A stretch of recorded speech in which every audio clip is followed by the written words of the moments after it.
అందరికీ నమస్కారం. ఇక్కడ ఉన్న వికారాబాద్ జిల్లా టీఆర్ఎస్ పార్టీ అధ్యక్షులు మెతుకు ఆనందన్న గారికి మరియు ఇక్కడ విచ్చేసిన మాజీ జెడ్పీ వైస్ చైర్మన్ విజయన్న గారికి, అదేవిధంగా కోట్పల్లి, వికారాబాద్, తాండూర్ నుంచి విచ్చేసిన మాజీ ప్రజాప్రతినిధులకు, సీనియర్ నాయకులకు ప్రతి ఒక్కరికి కూడా పేరు పేరున నమస్కారం తెలియజేస్తూ ఉన్నాను. కోట్పల్లిలో 18వ తారీఖు రోజు ఏదైతే దాడి జరిగిందో, సంగయ్య సీనియర్ నాయకుడు, ప్రజానాయకుడు, ఆయన పైన ఏదైతే దాడి జరిగిందో అది చాలా బాధాకరం. దాన్ని మేమందరం కూడా తీవ్రంగా ఖండిస్తూనే ఉన్నాం. అయితే ఇది రాజకీయంగా రౌడీజానికి రాజకీయంగా ఒత్తిడితోనే మరి ఈ దాడి జరిగిందని చెప్పి మేము భావిస్తున్నాం. కాంగ్రెస్ ప్రభుత్వం వచ్చినప్పటి నుంచి రౌడీజం పెరిగిపోయింది, అరాచకాలు పెరిగిపోయినాయి, ఈ విధంగా దాడులు కూడా చాలా ఎక్కువైపోయినాయి అనే విషయాన్ని నేను తెలియజేస్తా ఉన్నాను. ఈరోజు సంగయ్యని చూస్తే చాలా బాధ అవుతూ ఉంది. ఆయన ఊరందరూ కలిసి ఆయనను బంపర్ మెజార్టీతో వాళ్ళ మిసెస్ని గెలిపిస్తే ఈరోజు ఆయన్నేమో చావు బతుకుల మధ్య ఈరోజు కొట్టుమిట్ట ఆడుతూ ఉన్నాడు. చాలా బాధాకరమైన విషయం. పోలీసులకు విచారణ జరుపుతున్నాం మేము అని చెప్పేసి 6 మందిని అరెస్ట్ చేయడం జరిగింది. అయితే ఊరు మొత్తం తెలుసు దాని వెనుకల ఎవరు ముఖ్యమైన పాత్ర పోషించారనే విషయం అందరికీ ఊరు మొత్తం తెలుసు. అయితే ఆయనని A1 కాకుండా A6 పెట్టడము అనేది దాని వెనుకల ఏం మతలబు ఉంది అనేది మాకు అర్థమవుతుంది. విచారణ అనేది సక్రమంగా జరగాలి, సంగయ్య కుటుంబానికి న్యాయం జరగాలి. ఇటువంటి సంఘటనలు మళ్ళీ వికారాబాద్ జిల్లాలో జరగొద్దు అనే ఉద్దేశంతోనే దీనిపైన నిష్పక్షపాతంగా విచారణ జరిపి నిందితులను కఠినంగా శిక్షించాలనే ఉద్దేశంతోనే ఈరోజు మేమందరం కూడా వికారాబాద్ జిల్లా ఎస్పీ గారిని కలవడం జరిగింది. ఆమెకు రిప్రజెంటేషన్ కూడా ఇవ్వడం జరిగింది. ఒక డిఎస్పీ స్థాయి అధికారితో ఈ విచారణ జరిపించాలి. అది కూడా మరి కోట్పల్లికి సంబంధం లేని ఒక అధికారితో విచారణ జరిపించాలి అని చెప్పి మేము ఎస్పీ గారిని కోరడం జరిగింది. తాను కూడా సానుకూలంగా స్పందించి మళ్ళీ ఎంక్వైరీని ముమ్మరం చేస్తామని చెప్పి కూడా చెప్పడం జరిగింది. నేను ఈరోజు ఒకటి విజ్ఞప్తి చేస్తూ ఉన్నా అధికారులతో.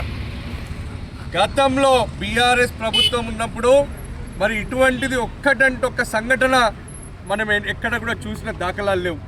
మరి బీఆర్ఎస్ ప్రభుత్వం ఉన్నప్పుడు కూడా 2 సార్లు సర్పంచ్ ఎన్నికలు జరిగినాయి. ఏ రోజు కూడా ఇటువంటి ఒక్క సంఘటన కూడా జరిగిన దాఖలాలు లేవు. మరి ఎందుకు ఇప్పుడు తాండూరు నియోజకవర్గంలో చూస్తే మరి మొన్న బషీరాబాద్ మండలం భోజ్యనాయక్ తండా కావచ్చు, పెద్దేముల్ మండలంలో కావచ్చు, తాండూరు మండలంలో కావచ్చు, ఎక్కడ చూసినా కానీ ఇటువంటి దాడులు ఇటువంటి చాలా ఎక్కువైపోయినాయి అనే విషయాన్ని నేను చెప్పడానికి చింతిస్తూ ఉన్నాను. నేను కాంగ్రెస్ నాయకులతో ఒకటి తెలియజేస్తూ ఉన్నా. మీరు ప్రజల జోలికి కానీ, మా నాయకుల జోలికి కానీ, మా కార్యకర్తల జోలికి కానీ, లా అండ్ ఆర్డర్ని మీరు డిస్టర్బ్ చేయాలన్నా, ఇక్కడ వికారాబాద్ జిల్లాలో ఉన్న పీస్ఫుల్ వాతావరణాన్ని మీరు డిస్టర్బ్ చేయాలనుకుంటే మేమెవ్వరం కూడా ఇక్కడ గమ్మున కూర్చునేటోళ్ళం లేం. తప్పకుండా తీవ్రమైన పరిణామాలను మీరు కూడా చూస్తారు. మాకు కొట్టడానికి రాదా, లేకపోతే మాకు బెదిరియడానికి రాదా, కానీ మేము అట్లా చేయం. బీఆర్ఎస్ పార్టీ ఒక క్రమశిక్షణ కలిగిన పార్టీ. మాకు ఇటువంటి చిల్లర విషయాలు మాకు నేర్పించలేదు. ఈరోజు రాష్ట్ర ముఖ్యమంత్రి ఏ విధంగా అయితే బిహేవ్ చేస్తున్నాడో అదే విధంగా ఈ కింది స్థాయి నాయకులు కూడా ఇదే విధంగా చేయడం అనేది చాలా బాధాకరం. ఎవరెవరైతే ఇప్పుడు విర్రవీగుతున్నారో నేను మీ అందరికీ హెచ్చరిస్తూ ఉన్నాను. భవిష్యత్తులో మళ్ళీ వచ్చేది మా ప్రభుత్వమే. మీ లెక్కలన్నీ కూడా జమ చేస్తాం. తప్పకుండా మేము అధికారంలోకి వచ్చినాక మీ సంగతి చెప్తాం. ఇటువంటివి చేస్తే కనుక మీరు ప్రజలకు న్యాయం చేయండి. ప్రజలకు మీరు ఇచ్చిన హామీలు, మీరు ఇచ్చిన గ్యారంటీలు అమలు చేయండి. ప్రాంతాన్ని అభివృద్ధి చేయండి. మేము దాన్ని స్వాగతిస్తాం. మేము మీ వెంబడి నిలబడతాం. అంతేగాని ఇటువంటి దౌర్జన్యాలు, ఇటువంటి రౌడీజము, ఇటువంటి బెదిరింపులు చేస్తే ఊరుకునేది లేదు అని చెప్పి నేను హెచ్చరిస్తూ, నేను అదేవిధంగా ఇప్పుడున్న స్థానిక ఎమ్మెల్యే, తాండూరు ఎమ్మెల్యే 18వ తారీఖు రోజు ఇన్సిడెంట్ అయితే 20వ తారీఖు రోజు సంగయ్య గారిని వెళ్ళి ఆయన పరామర్శించడం జరిగింది. అదే రోజు మధ్యాహ్నం ఈ కుట్రలో ముఖ్య పాత్ర పోషించిన బందయ్యను ఎంబడి పెట్టుకొని ఒక అయ్యప్ప స్వామి పూజకు పోయిండు, కోట్పల్లిలో తిరిగిండు.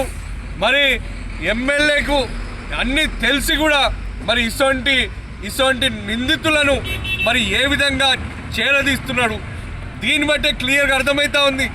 ఈరోజు అధికార పార్టీ ఎమ్మెల్యే, అదేవిధంగా అధికార పార్టీ నాయకులది పూర్తి హస్తం దీంట్లో ఉందని చెప్పి మేమే కాదు, కోట్పల్లిలో ప్రతి ఒక్కరు కూడా ఇదే భావిస్తూ ఉన్నారు.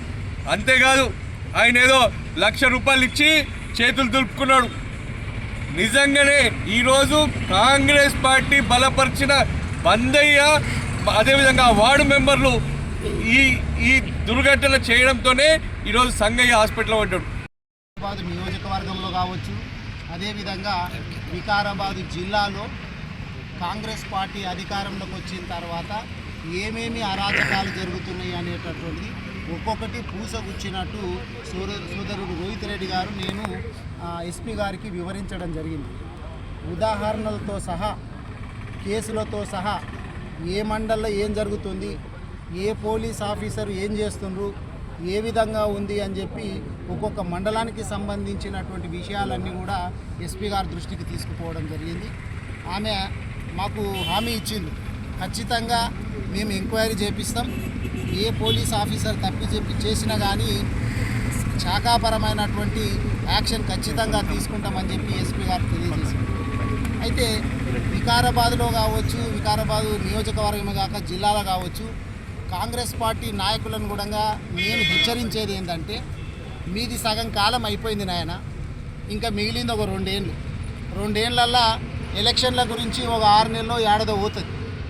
లాస్ట్ ఒక 1 ఇయర్ ఎలక్షన్ల మూడులోనే ఉంటాం. మీరు ఏమి తిప్పలవాడ కానీ ఈ ఏడాది అద్దం వచ్చేది 100% మళ్ళీ మా గవర్నమెంట్. మీరు అత్యుత్సాహంకు పోయి ప్రతి ఊర్లో మా బీఆర్ఎస్ పార్టీ నాయకుల మీద, కార్యకర్తల మీద మీరు కేసులు పెట్టించేస్తే మీరు ఒక్కసారి గుర్తు తీసుకొచ్చుకోండి. 10 సంవత్సరాలు మా బీఆర్ఎస్ పార్టీ అధికారంలో ఉన్నప్పుడు, ఇక్కడ నేను 5 సంవత్సరాలు, రోహిత్ రెడ్డి గారు 5 సంవత్సరాలు ఎమ్మెల్యేలుగా ఉన్నప్పుడు కావచ్చు, ముఖ్యంగా మా వికారాబాద్ నియోజకవర్గానికి సంబంధించి చెప్తున్నా, నేను ఎవరి మీద అన్నా కావాల్సుకొని కేసులు పెట్టించినమా? కేసుల లెక్క తీద్దాం.